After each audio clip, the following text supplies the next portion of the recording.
Oi, o meu nome é Maria e eu sou a secretária deste canal. Se você chegou até aqui, é porque temos algo em comum, o que te faz tão especial para nós. O nosso objetivo é facilitar a palavra de Deus, descomplicando a Bíblia através do professor Augusto Valério. Apresentaremos de forma gratuita cursos como a Bíblia livro a livro de Gênesis a Apocalipse, um curso básico de teologia e também um quadro com dúvidas e respostas bíblicas. Nos ajude a prosseguir com a obra de Deus, e o nosso Pix é 21999680160. O vídeo já vai começar, mas antes não deixe de se inscrever para não perder nada e acompanhar todas as novidades no ensino da Palavra de Deus, além do seu like e tocar o sininho. O meu nome é Augusto Valério, e sou professor de Teologia Bíblica. Conforme foi dito no primeiro módulo, eu e a minha equipe temos como principal objetivo facilitar o ensino da Palavra de Deus, buscando alcançar as mais variadas pessoas, no conhecimento das Escrituras Sagradas em lugares distantes e variados. Dando continuidade no curso de Teologia, este é o segundo módulo. Cristologia e a doutrina de Cristo. Será apresentado em 8 tópicos. 1. A pessoa. 2. A humanidade. 3. A divindade. 4. O caráter. 5. A obra. 6. A morte. 7. A ressurreição. 8. A ascensão. Apresentação e importância da Cristologia. A Cristologia é o estudo teológico que se dedica a compreender a pessoa e a obra de Jesus Cristo. Ela desempenha um papel fundamental nas vidas dos cristãos e tem uma importância significativa em várias áreas. Aqui estão 5 razões pelas quais a Cristologia é importante para as nossas vidas. 1. O conhecimento de Deus. A Cristologia nos ajuda a compreender a natureza de Deus através da pessoa de Jesus Cristo. Jesus é considerado a encarnação de Deus na forma humana, e ao estudar a sua vida, ensinamentos e características, podemos conhecer melhor a natureza divina. 2. Salvação. A Cristologia está intimamente ligada à doutrina da salvação. Através da encarnação, vida, morte e ressurreição de Jesus, os cristãos acreditam que a humanidade é reconciliada com Deus e oferecida a oportunidade de receber a salvação e a vida eterna. Compreender a Cristologia nos ajuda a entender o significado e o alcance da salvação. 3. Exemplo de vida. Jesus Cristo é considerado o modelo perfeito de vida para os cristãos. Ao estudar a Cristologia, aprendemos sobre as virtudes e os valores que Jesus ensinou, como amor, compaixão, perdão, humildade e serviço. Esses ensinamentos são um guia para nossa própria conduta e nos ajudam a viver de acordo com os princípios cristãos. 4. O relacionamento com Deus. Através da Cristologia, somos convidados a desenvolver um relacionamento pessoal com Deus.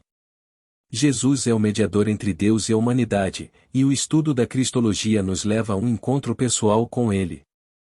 Isso fortalece a nossa fé, nos ajuda a crescer espiritualmente e a estabelecer uma conexão mais profunda com Deus. 5. Base teológica. A Cristologia é um elemento central da teologia cristã. Ela fornece uma base sólida para outras áreas do estudo teológico, como a paracletologia, estudo do Espírito Santo, a soteriologia, estudo da salvação, e a eclesiologia, estudo da Igreja. Compreender a Cristologia nos permite compreender melhor as doutrinas e os princípios fundamentais do cristianismo. Tópico 1. E a pessoa de Jesus Cristo. Jesus Cristo, a segunda pessoa da Trindade, possui todas as excelências divinas, e nestas, é coigual, consubstancial e coeterno com o Pai. Deus Pai criou o céu, a terra, o mar e tudo o que neles há segundo a sua vontade, por intermédio de seu Filho, Jesus Cristo, por meio do qual todas as coisas continuam a existir e operar.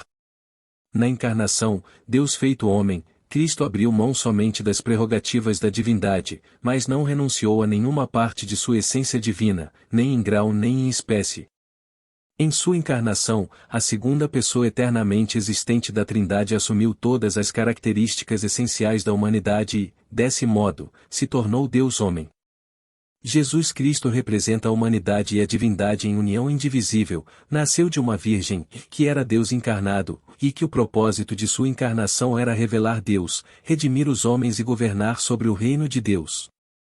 Na encarnação, a segunda pessoa da Trindade colocou de lado o seu direito a todas as prerrogativas da coexistência com Deus, tomou o lugar de filho e assumiu uma existência apropriada para um servo, sem jamais se despojar dos seus atributos divinos.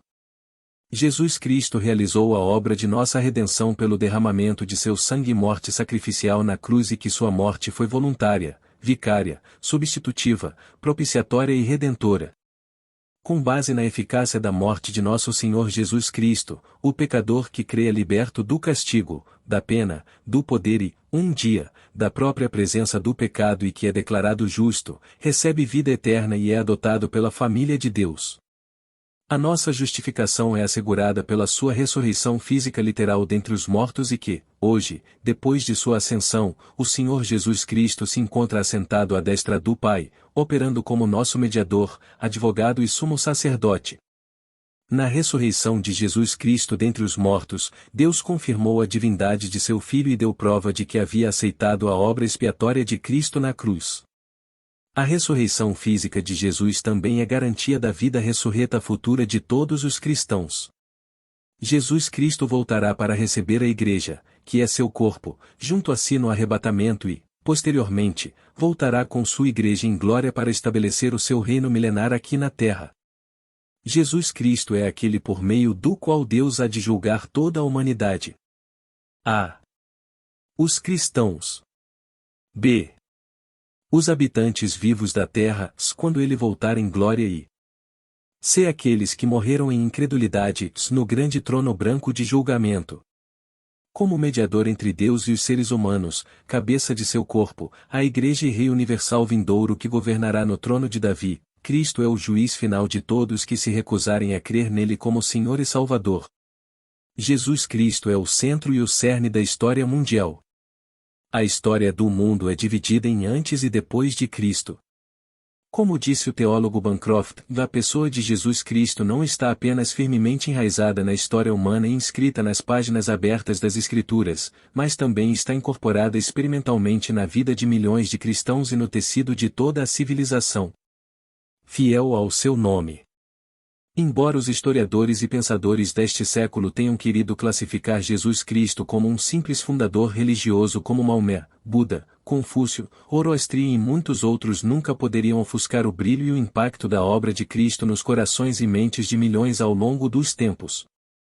Quanto mais eles tentarem enterrar o cristianismo, mais vigoroso e glorioso ele se levantará em todo o mundo. Um grande teólogo disse: o cristianismo não pode ser comparado a outros cultos, assim como Jesus Cristo não pode ser comparado a outras pessoas. Cristo é incomparável, ele está sobre o homem como o céu está sobre a terra. Da mesma forma, o cristianismo é incomparável. Está tão longe do nível da religião humana quanto o Ocidente está do Oriente, Nego Bor. Tópico 2: A humanidade de Jesus Cristo. Jesus Cristo é verdadeiro homem e verdadeiro Deus. A encarnação é, sem dúvida, um dos maiores mistérios do cristianismo. Para o teólogo Buchel, Cristo era e participou da raça, nascido de mulher, vivendo em sangue humano, sujeito à condição humana e parte integrante da história mundial. Cristo não é 50% humano e 50% Deus. Ele é 100% humano e 100% Deus. Jesus Cristo tornou-se homem por concepção sobrenatural, conforme definido no Credo dos Apóstolos, e nasceu do Espírito Santo e da Virgem Maria. A Bíblia o confirma desta forma: foi assim o nascimento de Jesus Cristo. Maria, sua mãe, estava prometida em casamento a José, mas, antes que se unissem, achou-se grávida pelo Espírito Santo. Paulo resumiu o assunto dizendo: na plenitude dos tempos, Deus enviou seu Filho, nascido de mulher, nascido sob a lei. Tópico 3: A divindade de Jesus Cristo. Jesus Cristo possuía as naturezas divina e humana. A união da divindade com a humanidade era essencial à constituição da pessoa de Cristo. Portanto, Cristo é o Deus homem, assim definiu Pendleton. Ainda de acordo com o teólogo Bancroft, para quem aceita a doutrina bíblica da Trindade, evidentemente não há necessidade de argumentos para provar a divindade de Cristo, pois a aceitação de uma abrange a outra, e se Cristo é a segunda pessoa da Trindade, é da mesma essência do Pai e do Espírito Santo, possuindo igual poder e glória. Em Deus Pai, vemos a fonte da divindade, em Jesus Cristo, a divindade a transbordar, na corrente está toda a perfeição da fonte. O Pai é a fonte da glória, Jesus Cristo, o Filho, é o resplendor dessa glória. A Bíblia afirma que Jesus Cristo é o resplendor da sua glória, e expressa a imagem da sua pessoa. Portanto, Cristo é a expressão exata da natureza e da essência da divindade. O apóstolo Paulo apresenta Jesus Cristo como o próprio Deus, dizendo, vá guardando a bem-aventurada esperança e o aparecimento da glória do grande Deus e nosso Senhor Jesus Cristo. Pedro também apresenta Jesus Cristo como o próprio Deus, dizendo, Simão Pedro, servo e apóstolo de Jesus Cristo, aos que conosco alcançaram fé, igualmente preciosa pela justiça do nosso Deus e Salvador Jesus Cristo. O apóstolo João chama Jesus Cristo, de verdadeiro Deus, dizendo, sabemos também que o Filho de Deus, veio e nos deu entendimento, para que conheçamos aquele que é o verdadeiro. E nós estamos naquele que é o verdadeiro, em seu Filho Jesus Cristo. Este é o verdadeiro Deus e a vida eterna. Tópico 4. O caráter de Jesus Cristo. O estudo sobre o caráter de Jesus Cristo se reveste de grande importância pelo fato de colocar em relevo tudo aquilo que ele afirmou ser, além de elevar a sua ética bem acima de todos os demais homens que já pisaram nesta terra. A ética e a moral de Cristo eram tão elevadas que até os pensadores ímpios a reconheceram. Pécaut, um célebre infiel francês, reconheceu a pureza moral do caráter de Jesus Cristo, dizendo, o caráter moral de Cristo elevou-se incomparavelmente acima de qualquer outro grande homem da antiguidade. Nenhum outro foi tão meigo, tão humilde e tão bondoso como ele. Em espírito, ele viveu na casa de seu Pai Celestial. Sua vida moral está totalmente impregnada de Deus. Portanto, o caráter puro e santo de Jesus Cristo, demonstrado nos Evangelhos, apenas confirma a sua superioridade ética e moral, bem acima dos demais fundadores de religião. De acordo com o grande estudioso cristão Neil Bohr, a ética do cristianismo é incomparavelmente superior à ética das demais religiões. A Bíblia comprova o caráter puro de Jesus Cristo, dizendo, vede um sumo sacerdote como este que precisávamos, o santo, inculpável, puro, separado dos pecadores, exaltado acima dos céus. O apóstolo Pedro, que conviveu por 3 anos e meio com Jesus Cristo, deu o seu testemunho do caráter puro e santo de Jesus, dizendo, pois foi para isso que ele os chamou. O próprio Cristo sofreu por vocês e deixou o exemplo, para que sigam os seus passos. Ele não cometeu nenhum pecado, e nunca disse uma só mentira. Quando foi insultado, não respondeu com insultos. Quando sofreu, não ameaçou, mas pôs a sua esperança em Deus, o justo juiz. O próprio Cristo levou os nossos pecados no seu corpo sobre a cruz a fim de que morrêssemos para o pecado e vivêssemos uma vida correta. Por meio dos ferimentos dele vocês foram curados. Vocês eram como ovelhas que haviam perdido o caminho, mas agora foram trazidos de volta para seguir o pastor, que cuida da vida espiritual de vocês. Tópico 5. A obra de Jesus Cristo. Por obra de Jesus Cristo entendemos tudo aquilo que ele realizou para o nosso bem mediante a sua morte e ressurreição. Não se pode mensurar nem avaliar o tamanho da obra de Cristo em favor da humanidade. Todas as bênçãos que Deus tem para o homem encontram-se em Jesus Cristo e são dadas por meio dele, a Lindsay Glegg. A obra de Jesus Cristo se define por tudo aquilo que ele conquistou para nós como legado perpétuo, a vida eterna, a paz eterna e a alegria eterna. As realizações de Cristo ultrapassam as suas promessas, Neemiah Rogers. A salvação, a redenção, a remissão, a justificação, a expiação, a regeneração, a reconciliação, a santificação e o perdão são obras que somente Jesus Cristo tinha condições de realizar em favor da humanidade pecadora. Martinho Lutero, o grande reformador, assim definiu a obra de Jesus Cristo em sua vida, Cristo foi um exemplo edificante, que nos traçou normas salutares de conduta, e em sua morte, um sacrifício propiciatório pelos nossos pecados, e em sua ressurreição, um conquistador, e em sua ascensão, um rei, e em sua intercessão, um sumo sacerdote. A obra principal de Jesus foi clara e objetivamente definida por ele mesmo, porque o Filho do Homem veio buscar e salvar o que se havia perdido. Existe obra maior do que esta? Esta foi e continua sendo a principal missão de Jesus Cristo em favor do homem. Tópico 6. A morte de Jesus Cristo. O cristianismo é uma religião redentora. Daí o fato da morte de Jesus Cristo ter o primeiro lugar em sua mensagem evangélica. Dessa forma, o cristianismo assume uma posição sem paralelo entre todas as religiões do mundo. Somente o sangue de Jesus Cristo, que pelo Espírito Eterno se ofereceu a si mesmo sem mancha a Deus, pode purificar a nossa consciência de obras mortas a fim de servirmos ao Deus vivo. A encarnação tinha em vista a expiação. Cristo encarnou-se a fim de poder fazer expiação e propiciação. Nasceu para morrer. Manifestou-se para tirar os pecados. Encarnou-se a fim de que, ao assumir natureza semelhante à nossa, oferecesse sua vida como sacrifício pelos pecados dos homens. A encarnação foi da parte de Deus uma declaração do seu propósito de promover salvação para o mundo. Essa salvação só podia ser provida pelo sangue expiador de Cristo. Bancroft. O apóstolo Paulo resumiu todo o conteúdo do Evangelho no seguinte credo: o Evangelho, por meio do qual vocês são salvos, se continuarem firmes nele. A não ser que não tenha adiantado nada vocês crerem nele. Eu passei para vocês o ensinamento que recebi e que é da mais alta importância. Cristo morreu pelos nossos pecados, como está escrito nas Escrituras Sagradas, ele foi sepultado e, no terceiro dia, foi ressuscitado, como está escrito nas Escrituras. Tópico 7. A ressurreição de Jesus Cristo. A ressurreição de Jesus Cristo é a coluna mestra que sustenta o edifício da fé cristã. A ressurreição de Cristo é um dos fatos mais bem comprovados da história humana. É sustentado e apoiado por provas corroborativas infalíveis, como bem poucos fatos históricos. A ressurreição de Jesus Cristo é comprovada pelo sepulcro vazio e pelas aparições pessoais do Senhor ressurreto para dezenas e centenas de pessoas de uma só vez.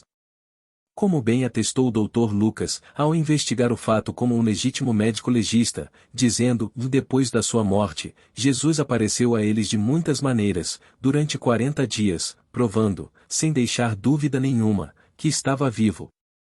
Os apóstolos viram Jesus, e ele conversava com eles a respeito do reino de Deus. A morte e ressurreição do Senhor Jesus Cristo são dois pilares que sustentam o cristianismo e o colocam infinitamente bem acima de todas as demais religiões do planeta.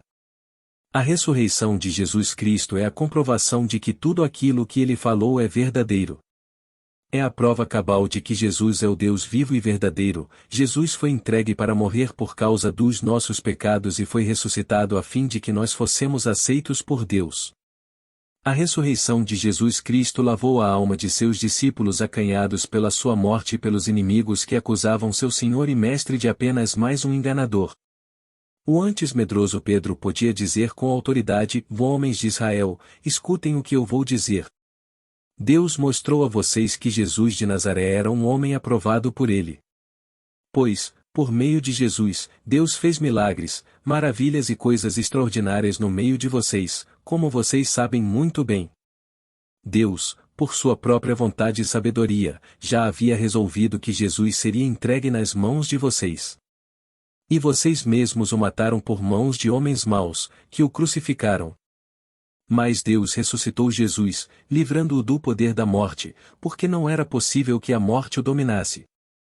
O apóstolo Paulo declara que a nossa crença na ressurreição de Jesus Cristo é fator determinante para a nossa salvação, dizendo: se você disser com a sua boca, Jesus é Senhor, e no seu coração crer que Deus ressuscitou Jesus, você será salvo. Tópico 8. A ascensão de Jesus Cristo. A ascensão visível de Jesus Cristo em corpo ressurreto aos céus é a prova mais contundente de que ele havia descido lá do alto, mediante a sua encarnação e agora retornava para o céu reassumindo a glória que ele já possuía muito antes da fundação do mundo. A ascensão de Jesus Cristo foi ou até breve o do Rei que retornará da mesma forma visível com que foi assunto ao céu. Depois de ter dito isso, Jesus foi levado para o céu diante deles. Então uma nuvem o cobriu, e eles não puderam vê-lo mais. Eles ainda estavam olhando firme para o céu enquanto Jesus subia, quando 2 homens vestidos de branco apareceram perto deles e disseram: Homens da Galileia, por que vocês estão aí olhando para o céu? Esse Jesus que estava com vocês e que foi levado para o céu voltará do mesmo modo que vocês o viram subir. Concluindo. O pensador cristão, Thomas Brooks, assim concluiu o que pensa acerca de Jesus Cristo. Cristo é admirável, Cristo é muito admirável, Cristo é o mais admirável, Cristo é sempre admirável, Cristo é totalmente admirável. E o grande e cristocêntrico apóstolo Paulo disse: Pois todas as coisas foram criadas por ele, e tudo existe por meio dele e para ele.